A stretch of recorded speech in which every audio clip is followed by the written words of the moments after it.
Boa noite a todos, sejam muito bem-vindos. Nós queríamos saudar ao pessoal que nos acompanha pela internet e que Jesus possa nos guiar nessa reflexão da noite. É curioso como a espiritualidade nos guia nos momentos que nós mais precisamos de ajuda. Sempre que nós escolhemos um tema, o tema que nós nos dispomos a falar hoje, na verdade, nós íamos falar sobre ele no mês passado, muito antes dessa tragédia em Minas Gerais. Quando nós chegamos aqui, nós abrimos essa mensagem que tem tudo a ver com o nosso momento. E a nossa reflexão de hoje, quando nós falamos em remédio, a palavra remédio hoje é uma coisa muito viva na nossa realidade. Hoje, particularmente, quando eu voltava para a casa do trabalho, eu comecei a prestar atenção em umas coisas que eu nunca tinha parado muito para perceber. Será que nós já percebemos a quantidade de farmácias que existem? Aí assim, nós podemos pensar o que é que tem a ver uma coisa com a outra. Eu sou contra o mercado, a indústria farmacêutica? Não. Mas a quantidade de farmácias que existem, e ao entrarmos em uma farmácia, a quantidade de drogas para todo tipo de coisa que você imaginar, hoje em dia entrar numa farmácia é tão igual quanto estar no supermercado. Você vai com um carrinho e vai só colocando coisas dentro. Existe seção para tudo, existe remédio para dormir, remédio para acordar, remédio para sorrir, remédio para chorar, remédio para tudo. Remédio para a ponta do cabelo, remédio para a raiz do cabelo, remédio para a parte de cima do olho, remédio para a parte de baixo do rosto. Existe remédio para tudo. Aí, isso é uma coisa que me chamou bastante atenção. Se só há em quantidade o que se muito é utilizado. Então, se existe uma indústria de remédios muito grande, é porque nós consumimos muito. E quando nós falamos em religiosidade, principalmente, a palavra remédio, é inevitável não associar isso à ideia de cura. Que nós todos, em algum momento, consciente ou inconscientemente, nós procuramos isso. Nós estamos aqui hoje, consciente ou inconscientemente, atrás de uma cura. Talvez não pelos motivos mais adequados, mas todos nós queremos uma cura. Qual o objetivo de querer penetrar na palavra de Jesus, se não equilíbrio, se não renovação? Isso é uma cura. Então, essa palavra remédio, ela é muito forte. Só que, infelizmente, no nosso dia a dia, o que deveria ser remédio, na verdade, está sendo, uma grande doença. Nós estamos viciados em soluções externas, para tudo, seja fisicamente, seja espiritualmente. Quantos de nós, infelizmente, a maioria de nós, chega a uma casa espírita, chega a um centro católico, evangélico, via de regra, a maioria de nós só chegamos aqui em momentos de dor. Via de regra, na atual circunstância que nós estamos evolutiva, nós só vamos procurar Jesus no momento de dor. E se nesse momento da primeira procura nós não nos fortalecemos, no primeiro sinal de melhora, que nós achamos que melhoramos, pelo menos, nós vamos embora. Aí voltamos a cair. E o pior, nesses momentos de retorno da queda, nós vamos culpar a casa espírita, nós vamos culpar a igreja, nós vamos culpar o pastor, nós vamos culpar seja lá quem for. Uma coisa que nos tem bastante feito pensar, uma coisa que particularmente me faz ter muitas reflexões. Talvez acho que a prova mais viva mais contundente, mais real de que nós ainda não entendemos a palavra de Jesus é a quantidade de segmentos religiosos que existem. Talvez o fato mais vivo de que nós ainda não entendemos o que Jesus quis dizer é a quantidade de divisão religiosa que existe. Inclusive nós, como espíritas. E nós, como espíritas, nós temos que ter uma consciência de que sabemos, de acordo com a codificação, falamos no Espiritismo com a terceira revelação, mas nós temos que ter a consciência que o Espiritismo não é a volta do Cristo. A volta do Cristo não vai se dar dentro de casas espíritas. A volta do Cristo não é uma Bíblia, não é um livro dos Espíritos. A volta do Cristo é a permissão que nós damos para Ele entrar em nossos corações. Isso é bom de nós termos na cabeça. Aí eu vou à casa espírita para encontrar o Cristo. A volta do Cristo não está no Espiritismo. A volta do Cristo está na nossa renovação, como a própria mensagem inicial nos fala, nesse refazimento, nessa reforma da casa espiritual. Sem dúvida nenhuma, o Espiritismo nos dá ferramentas que são ímpares para isso. Porque se nós pararmos para pensar com calma, a revelação da continuidade da vida, isso por si só deveria ser o maior motivo de resignação para nós. Porque nada se sobrepõe a isso. A certeza de que não há pausa, não existe pausa quando se fala em vida. Existe pausa quando se fala em existência física. Quando nós começamos a raciocinar assim, certas coisas deixam de fazer sentido. Não faz mais sentido falar assim, vou fazer um aniversário amanhã, por exemplo. Hoje, 1 ano a menos. Tem gente que gosta de se judiar assim, né? 1 ano a menos. 1 dia a menos. Nem a menos, nem a mais. É apenas outra experiência. Talvez isso pareça ser muito filosófico, mas essa realidade que o Espiritismo nos dá é libertadora. Porque não importa quantos anos eu tenha fisicamente. Ninguém pode se iludir aqui com o corpo que, eu tenho 80, eu tenho 17. Esse corpo tem essa idade. Ninguém aqui é criança, espiritualmente falando. Se você se perturba com a sua idade hoje, pode ter certeza que você é muito mais velho. Tem gente que fica louco com essas coisas. Vou fazer 50 anos. Nessa, né? Deve ter uns 3.000 para lá. Ou seja, nós nos perturbamos com coisas que são supérfluas. Então, isso é uma das coisas que nos faz procurar esses remédios exteriores. Se nós formos ao Evangelho de Lucas, no capítulo 6, 2 versículos para nos dar base para a reflexão. Capítulo 6 de Lucas, versículos 24 e 25. Ele diz assim: Mas ai de vós, ricos, que tendes no mundo a vossa consolação. Ai de vós que estáis saciados, porque tereis fome. Ai de vós que agora rides, porque sereis constrangidos a gemer e a chorar.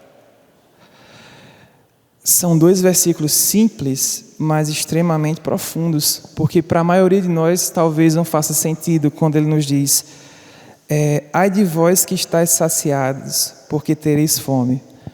Nós podemos pensar, mas por que Jesus vai condenar quem está saciado, vai tirar da boca de quem está saciado? Quando ele nos fala: ai de vós que agora rides, porque sereis constrangidos a gemer e a chorar. Obviamente que Jesus aqui não estava a falar de simplesmente daqueles que gozam dos bens materiais, porque isso não é um problema. Quando ele nos fala que tendes no mundo a vossa consolação, na verdade ele está a nos dizer àqueles que infelizmente ainda é a maioria de nós, que tem nas coisas daqui a razão do existir, que tem na matéria Não a causa, mas sim, aliás, não o efeito, mas sim a causa. Isso daqui é apenas uma ferramenta. Então, é claro que ele não está falando de bens materiais puramente, até porque é um equívoco nosso achar que egoísmo, que vaidade só existe em meio à riqueza material. Eu não preciso ter dinheiro para ser vaidoso, nem egoísta. Nós não podemos rotular. Você pode ver pessoas que, materialmente falando, passam necessidade, mas são extremamente orgulhosas. E não orgulhosa no sentido de não querer receber ajuda, orgulhosa em termos de personalidade.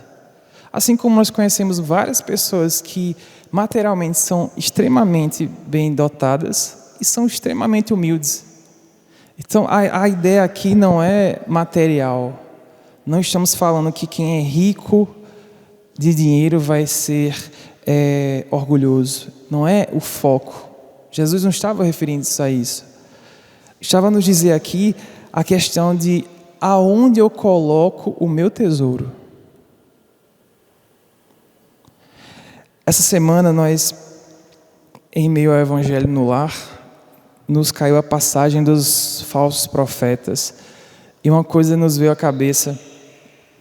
Quando nós falamos em falsos profetas, há de vir falsos profetas, muitos de nós ainda pensam em alguém num púlpito, em alguém num palanque, em alguém que vá falar coisas, vá puxar pessoas. Só que se nós pararmos para pensar bem, esses também podem ser falsos profetas. Pessoas que se utilizam da religião para enganar as pessoas. Isso é uma possibilidade. Mas existe um falso profeta que é muito mais perigoso e muito mais silencioso, que somos nós mesmos. Os maiores falsos profetas de nós mesmos somos nós. Falsos profetas no sentido que nós conhecemos o que fazer, nós sabemos o que fazer, nós temos como fazer e nós nos sabotamos. Nós sabemos que o Espírito é uma realidade eterna. Nós sabemos que o Espiritismo nos dá essa luz, mas nós nos comportamos como tal? Existe maior falso profeta do que esse? Nós. Às vezes falamos falsos profetas, nós esperamos que alguém vá nos enganar. O maior enganador de nós mesmos somos nós. Porque eu posso fugir de um falso profeta desse, mas eu não posso fugir de mim mesmo. Eu não tenho como dormir sem mim. Eu não tenho como andar sem mim. No momento mais silencioso do meu dia, eu vou estar comigo. E aí? É inevitável nesse momento que eu fique de cara comigo mesmo. Aí voltamos à mensagem inicial. Como está a nossa casa espiritual? Porque não existe juiz. E isso o Espiritismo já nos deu claro. Quando nós encarnarmos, não vai ter um júri dizendo o que eu fiz e o que eu não fiz. Nosso julgamento começa ainda aqui. Quantas pessoas se perturbam desde já? Principalmente quando nós começamos a chegar ao fim da encarnação, onde as forças físicas começam a ficar mais debilitadas, via de regra, obviamente, que nós temos mais tempo para parar para pensar. Nós começamos a pensar no que foi feito, nós começamos a pensar no que não foi feito, nós começamos a pensar no que poderia ter sido feito. Aí quem nunca falou, se eu pudesse voltar, eu teria feito assim, eu teria feito assado. Ou eu não teria feito isso. Mas o mais curioso, nós não podemos voltar para refazer aquele, mas nós podemos fazer melhor. Isso é que é a parte mais bonita do Espiritismo, que ele nos dá essa certeza de continuidade. Nós não temos como apagar o feito, mas nós temos como refazer, fazer, melhor dizendo, escolhas melhores.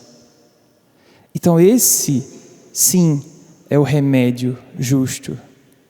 Porque às vezes nós pensamos assim, por que eu passo por tanto sofrimento? Se eu sou tão fiel à doutrina, se eu sou tão fiel à igreja A, B ou C. O problema é que a nossa consciência de hoje não apaga o erro do ontem. A nossa consciência de hoje pode amenizar o reajuste, mas apagar não. Ninguém que tire algo do lugar que não deveria estar vai deixar de repô-lo. Como eu vou carregar esse fardo vai depender de como eu vou me portar, obviamente. Mas nós temos que ter essa consciência para não jogar a nossa responsabilidade em cima da doutrina de um padre, de um pastor, seja lá de quem for. A minha responsabilidade de reajuste é minha, porque se eu estou aqui, bem ou mal, foram escolhas minhas. Cada passo que eu dei com as minhas pernas. Cada escolha que eu fiz porque eu quis. A questão não é se torturar, a questão é ter a consciência que, assim como o problema nasce em nós, principalmente a solução sai de nós. Então, nós temos que ter essa lucidez para, quando nós pegarmos o que Jesus falou, que não foi nada de extraordinário no sentido de difícil. Talvez seja difícil porque nossa vaidade ainda é muito forte. Porque para fazer o que Jesus nos ensinou, é preciso que nós tenhamos a consciência que nós somos responsáveis por nós. Nós somos construtores da nossa vida. Porque senão nada disso faria sentido. E uma coisa importante é ter a fé no futuro por si só, ela não justifica certas coisas. Ter a fé no futuro vai nos dar paciência, talvez, para passar por situações. Vai nos dar resignação, mas não justifica certas coisas. Por que eu estou passando por isso? Porque um casal de gêmeos, um nasce com saúde perfeita e o outro não. Porque a minha criação foi igual a dos meus irmãos e para eles tudo, materialmente ou não, dá certo e para mim não. Porque determinadas pessoas, em meio a tanta turbulência, em meio a tanto tempestade, se mantêm tão plenas e eu, no mínimo suspiro, saio de mim. Há pessoas que chamam-se pavio curto, há pessoas que nem pavio tem mais, né? Por quê?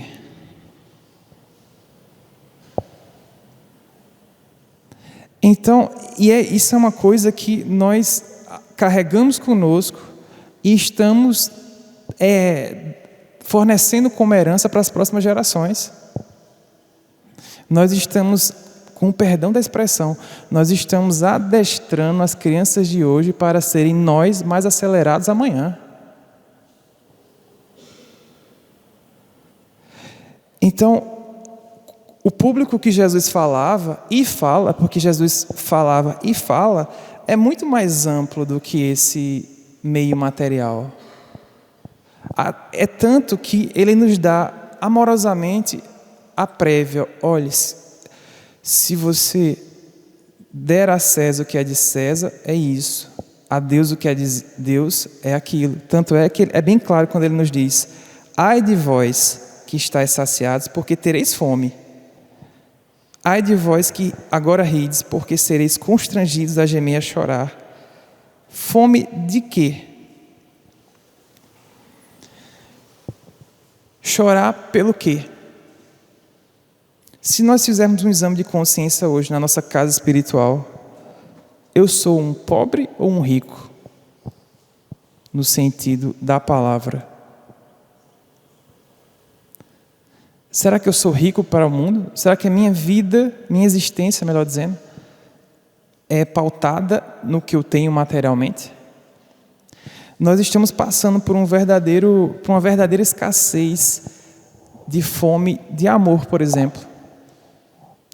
Nós percebemos isso facilmente, basta olhar redes sociais. Rede social é uma ferramenta fantástica. Sem dúvida nenhuma, por mais que seja estranho ouvir isso, é uma ferramenta divina para a conexão. porque nunca se teve tanta facilidade de comunicação com todas as partes do planeta como nós temos hoje. E isso, se nos foi permitido, sem dúvida nenhuma, isso tem um propósito justo. Porque nós não podemos condenar a ferramenta pelo mau uso de alguns. Não é o que eu faço, não é o que eu tenho nas mãos, essencialmente, que vai dizer se isso é sujo ou não é. É o uso que eu dou a isso. Como nós falarmos hoje em dia, em pleno século XXI, isso escancarado em todos os pontos. Quando se fala em sexualidade, as pessoas ainda ficam assustadas. Você vê pessoas que sabem, por exemplo, pessoas com preconceitos que não faz sentido mais. Eu sabendo que eu sou um espírito eterno, que espírito sequer tem sexo, eu vou ser uma pessoa preconceituosa com gênero, com cor. Quem sou eu para pensar assim?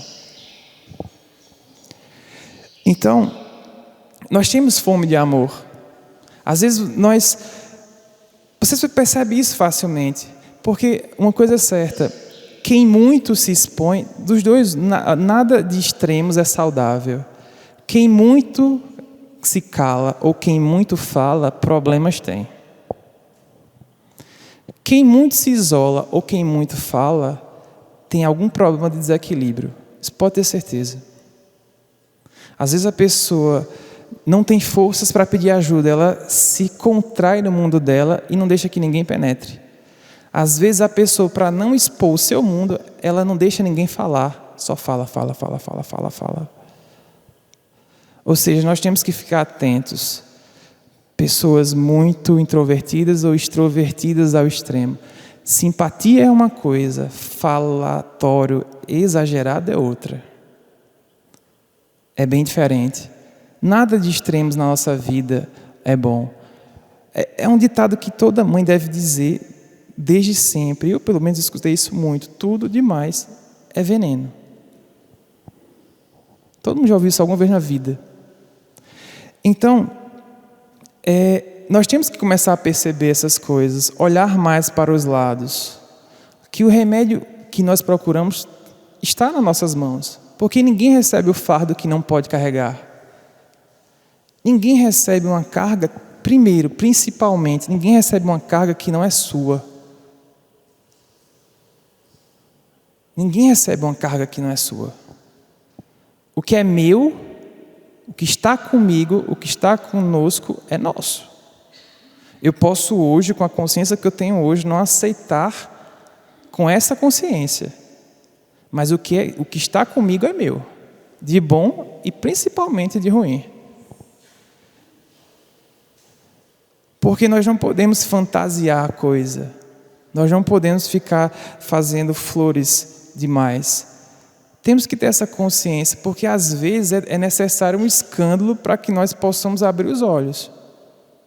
Infelizmente, nós ainda funcionamos assim. É necessário que se quebre esse copo para eu saber que eu não posso deixar ele aqui na beirada. Não precisava ser assim. Não precisa ser assim. Mas é uma opção nossa ainda. Então, por exemplo, quando nós vemos o incidente que ocorreu em Minas Gerais, por exemplo, nós pensamos, poxa, mas a espiritualidade não estava ali? Não poderia ter segurado lá a barragem? Não é assim que funciona. Aquilo é um caso. Lógico, eu não estou diminuindo a gravidade do problema, mas nós temos desastres tão grandes ou maiores diariamente. Ande pela rua, você dentro do seu carro, com a sua mala cheia de comida e a pessoa bem ali na frente, não tem meio copo de água da torneira para beber. Será que é tão distante isso?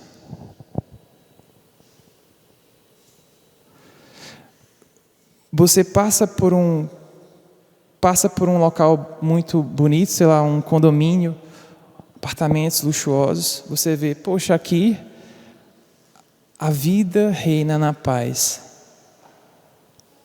Por quê? Aí você chega, passa por uma favela, como nós costumamos falar, e diz, poxa, aqui é um sofrimento pesado. Será? Será que aquele colchão fininho, aquela comida limitada daqui, satisfaz menos do que a sobra de lá? Isso é muito relativo. Então, essas coisas que acontecem, esse desastre de Minas Gerais é só um. E é uma coisa que nós não podemos nos surpreender com isso, não podemos achar normal. Mas nós temos que ter consciência, principalmente como espíritas, aonde nós estamos. Nós estamos num planeta que ainda é de provas e expiações. Fisicamente falando, ainda está crescendo. Ou seja, mudança climática, isso vai acontecer, sempre aconteceu. Ou alguém realmente acha que nós somos os seres mais inteligentes que já pisaram nessa terra? Não teve gerações. Essas mudanças climáticas apagaram certas coisas. Então, é bom nós nos compadecermos com esse desastre, mas nós precisamos nos compadecer com os desastres que nós vemos diariamente. Diariamente, a todo instante. Quando nós sairmos agora para ir para casa, nós vamos ver vários. Pessoas que precisam de um abrigo, pessoas que precisam de comida, pessoas que precisam de água, pessoas que precisam dos nossos ouvidos dentro das nossas casas. Isso não é um desastre? Porque às vezes nós achamos que o problema é a situação em si. Por exemplo, eu caí daqui e tropecei. Isso é o maior problema. O problema não é a situação local. O problema é a consequência que isso pode ter. Às vezes uma situação ruim gera consequências que só no futuro nós vamos ver, poxa, isso aqui foi bom. Se nós fizermos um exame de consciência agora, nesta vida, ninguém precisa regredir, não. Pense em algo lá do passado que você em algum momento disse assim, poxa, isso não deu certo, eu era para ter dado certo. Que hoje você diz, graças a Deus, que nem tudo que eu quero me é dado. Não vai ser nenhuma, nem duas, vão ser várias coisas que nós vamos chegar hoje e dizer assim, graças a Deus, só me é dado o que eu preciso nesse momento. Porque se a tudo que nós pedíssemos nos fosse fornecido, sem ser fornecido, nós já nos entrelaçamos em problemas, imagina se fosse. Então, são nesses momentos de dores, quando nós já utilizamos de tudo, que a gente chega aquele famoso ditado, cheguei no fundo do poço. Chegar no fundo do poço é o melhor que pode acontecer para você. Porque só tem uma opção agora, subir. Quando nós chegamos nesse famoso fundo do poço, é o único momento, talvez, que nós somos obrigados a olhar para onde? Para cima. Não tem outra opção. Se é o fundo, acaba. Então é nesse momento que nós vamos parar e olhar para cima e ver, inevitavelmente, é quando Jesus nos diz, ai de vós que agora rides, porque sereis constrangidos a gemer e a chorar. É quando nós chegamos ao fundo do poço que nós somos constrangidos a olhar o caminho que nós escolhemos. Não porque Ele nos obriga, porque é a única opção. Nós vamos olhar para cima e ver que o caminho que eu peguei, se eu tivesse feito centímetros do lado, eu não teria me machucado.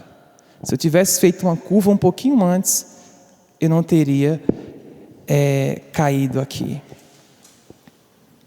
Então, é nesse momento que nós olhamos para cima.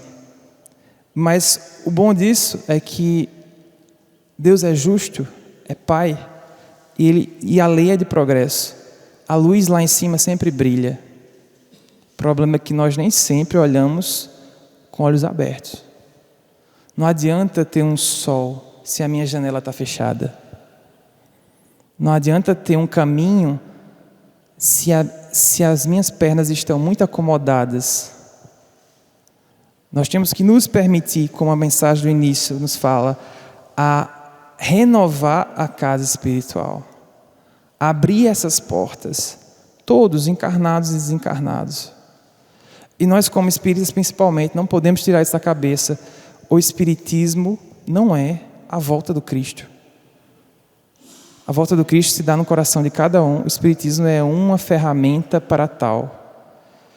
Então, o Cristo não voltou simplesmente porque eu sei o livro dos Espíritos. O Cristo vai começar a voltar quando eu começar a fazer da minha vida o que Jesus nos disse. Nós nos tornarmos cartas vivas a cada momento, e principalmente nos momentos em que nós não estamos sendo observados. Porque é fácil ser espírita na frente dos outros. Mais fácil ainda é ser espírita na casa espírita. Meu irmão, a voz abaixa uns 25 tons. Ou seja, nós temos que ter essa consciência. Quem é o nosso principal juiz? A nossa consciência. Emmanuel nos dá uma lição que nos inspirou ao tema da palestra, que a mensagem de Emmanuel se intitula O Remédio Justo, que ele nos diz assim: perguntas, muitas vezes, pela presença dos espíritos guardiães, quando tudo indica que forças contrárias às tuas noções de segurança e conforto comparecem terríveis nos caminhos terrestres. Desastres, provações, enfermidades e flagelos inesperados arrancam-te indagações aflitivas. Esses desastres, agora há pouco, quantos de nós, espíritas, como se diz entre aspas, de carteirinha, não perguntou como? Mas por quê? Será que logo em Minas Gerais, que é o maior celeiro de pessoas, divulgadores do espiritismo, já pararam para pensar nisso? Quanta coisa acontece em Minas Gerais? E já aconteceu? Quantas figuras lá estão? Aquela localidade tem responsabilidades espirituais com esse país e com o planeta. Então, onde estão os amigos desencarnados que protegem as criaturas? Em algum momento da nossa vida nós perguntamos isso. Quando a nossa fé ainda está muito superficial, quando nosso entendimento para com o Espiritismo ainda é muito raso, no primeiro desastre, entre aspas, que nos acontece, nós perguntamos: cadê o meu anjo da guarda? Cadê os irmãos espirituais que tanto falam? Esses tais irmãos de luz que todo mundo fala.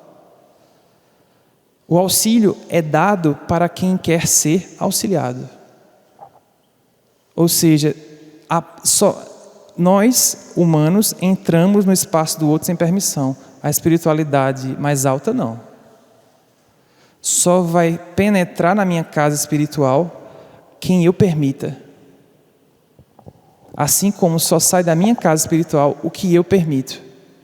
Então, se eu sou uma pessoa angustiada, rancorosa, difícil de perdoar, isso é uma opção minha.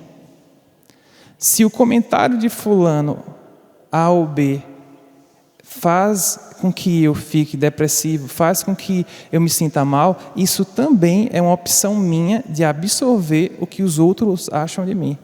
Porque ninguém aqui, encarnado ou desencarnado, é o que os outros falam. Nós somos o que nós fazemos. Então, Emmanuel continua assim: como não puderam prevenir certos transes que te pareçam desoladoras calamidades?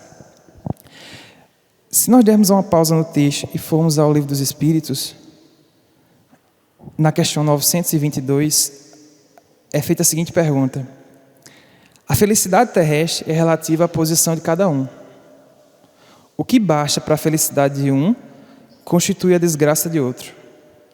Haverá, contudo, alguma soma de felicidade comum a todos os homens?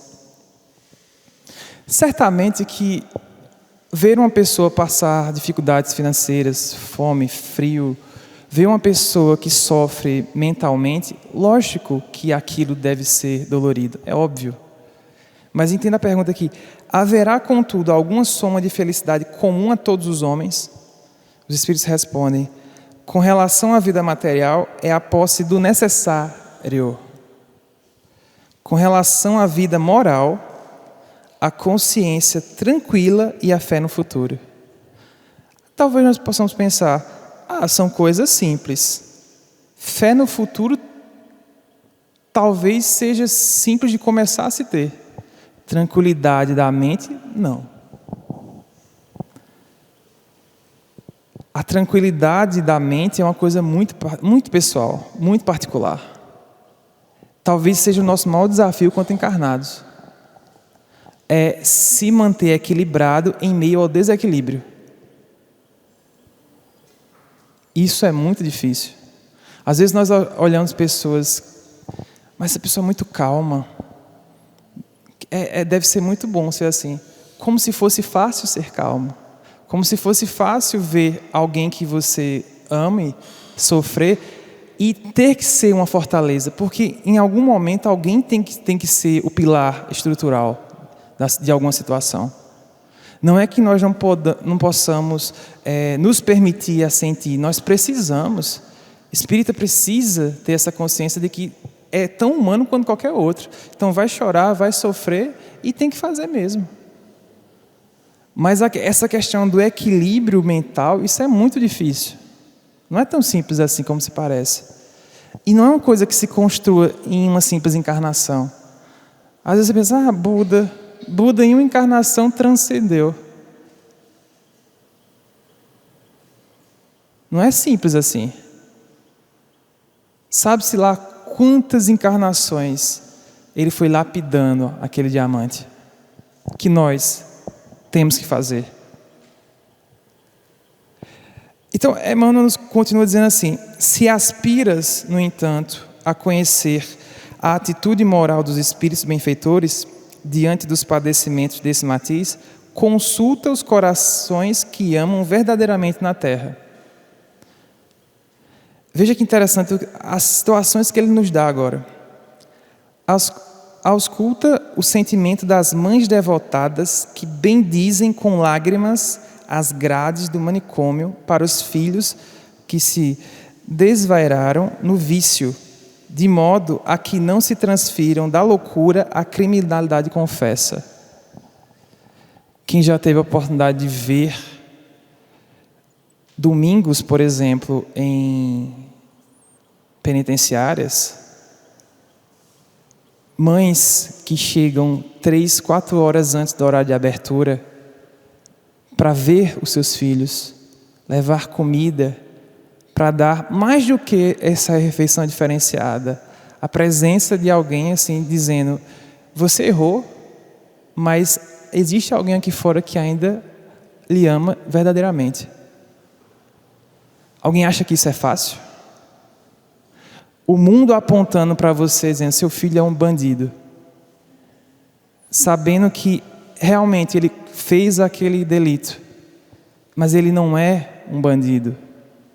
Ele cometeu um crime que é diferente. Ninguém aqui é o que está agora.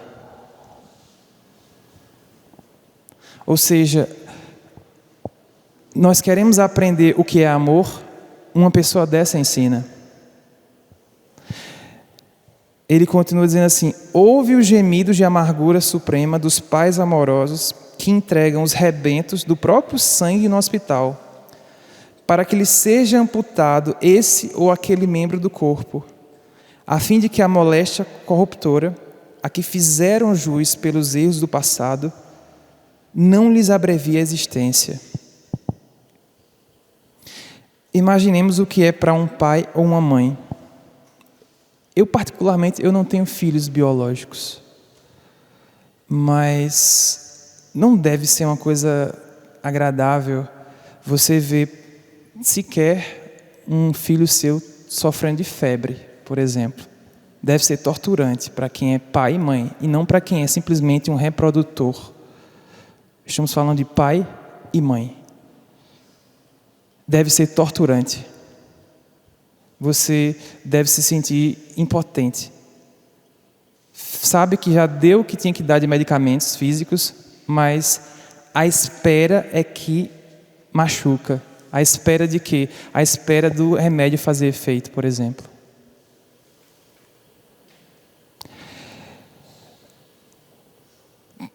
Perquire o pensamento dos filhos afetuosos ao carregarem esmagados de dor os pais endividados em doenças infecto-contagiosas na direção das casas de isolamento, a fim de que não se convertam em perigo para a comunidade.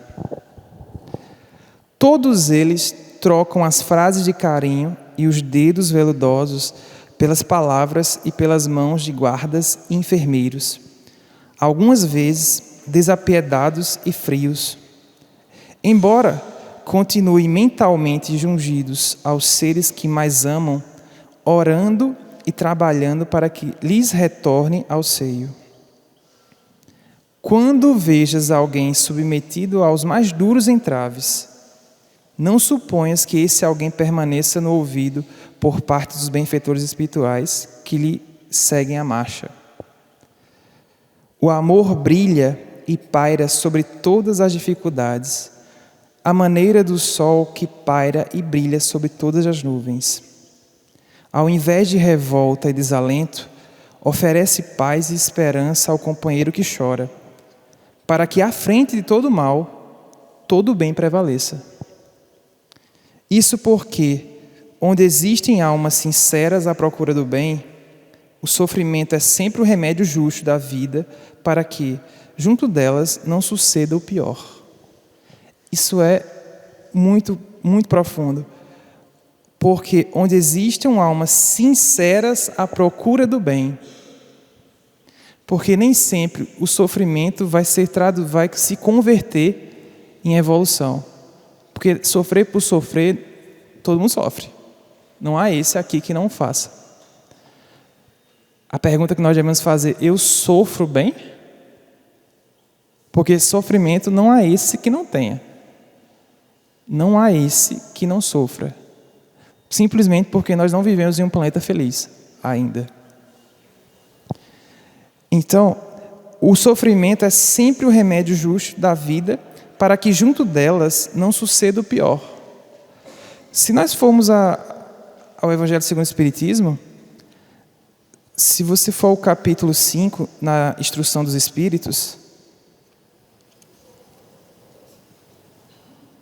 a primeira mensagem do Espírito Lacordaire, no capítulo 5, ele resume tudo isso de uma maneira fantástica. Ele diz assim: bem-aventurados os aflitos podem então traduzir-se assim: bem-aventurados o que tem ocasião de provar sua fé, sua firmeza, sua perseverança e sua submissão à vontade de Deus, porque terão centuplicada a alegria que lhes falta na terra, porque depois do labor virá o repouso. Então nós temos que fazer esse exame de consciência.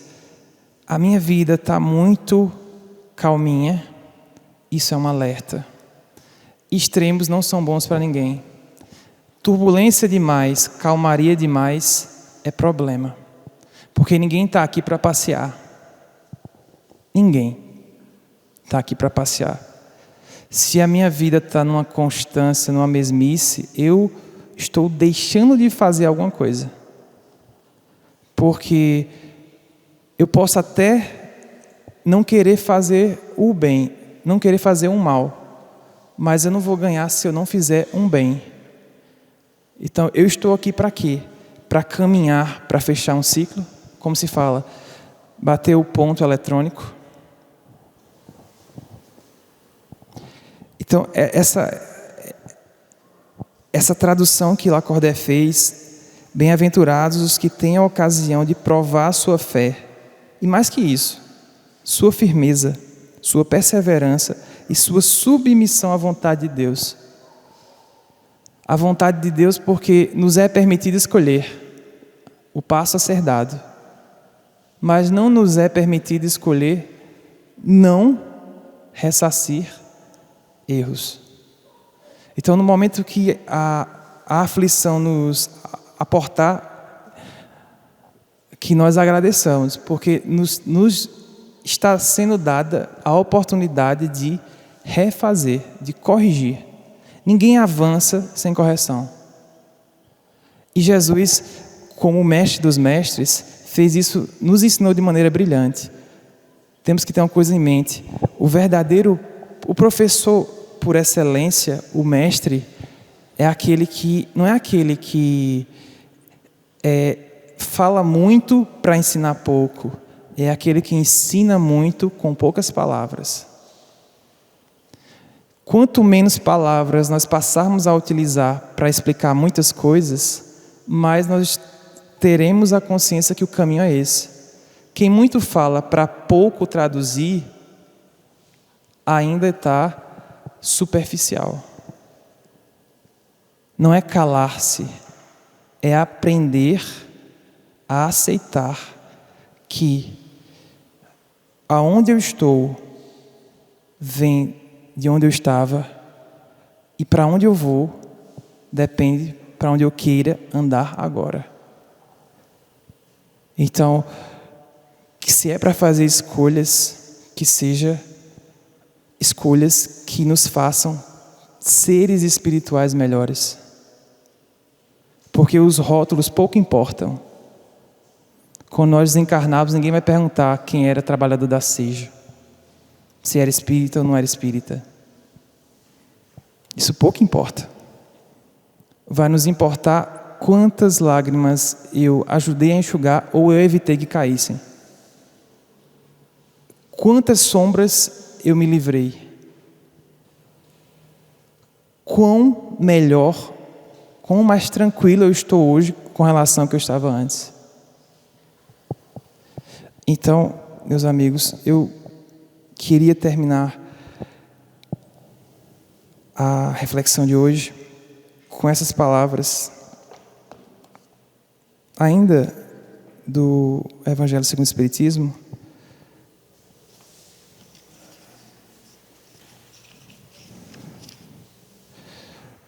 A mensagem é intitulada do Bernardino Espírito Protetor. O título do item é Dever-se-á por termos provas do próximo. Eu vou me restringir a apenas uma parte da resposta dele, quando ele diz assim: quando virdes atingido um dos vossos irmãos, é a justiça de Deus, importa que siga o seu curso. Dizei antes: vejamos que meios o Pai misericordioso me pôs ao alcance para suavizar o sofrimento do meu irmão. Vejamos se as minhas consolações morais, o meu amparo material ou os meus conselhos poderão ajudá-lo a vencer essa prova com mais energia, paciência e resignação. Vejamos mesmo se Deus não me pôs nas mãos os meios de fazer que cesse esse sofrimento. Se não deu a mim, também como prova, como expiação talvez, deter o mal e substituí-lo pela paz. Muita paz a todos. Boa noite.